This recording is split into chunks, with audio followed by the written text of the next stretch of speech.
国际上要紧来看，英国7月初4要大选，即马 AI 当咧唱，即届伊嘛出现头一个 AI 候选人。这是一间科技公司的董事长用伊家己的形加声来打造的，讲会当24点钟拢免休困，随时为民服务。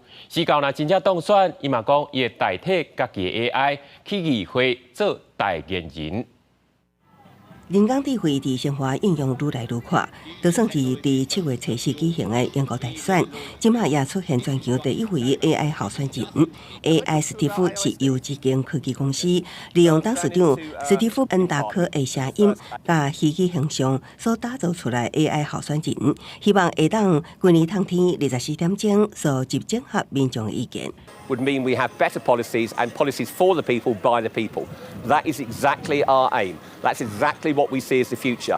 We want democracy to be reformed. We want people connected to their MPs because current system is broken and not working. 创造 AI 史蒂夫的科技公司表示，伊会当同时进行达到1万个对话，而且完全唔免休困，选民随时拢会当甲伊互动。AI 史蒂夫会将建议甲请求记录落来。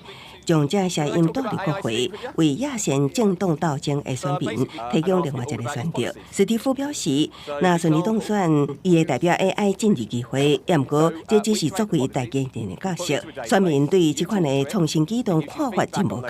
It's quite wacky. It's certainly something new, and it's nice to see some innovation, I suppose. And it's probably more likely to hit people my age. AI and politicians, I guess, have the one thing in common is they can't be trusted, either one of them. So it's interesting to use the technology, but we also need trust and transparency, and I don't know if that's going to necessarily be built through AI.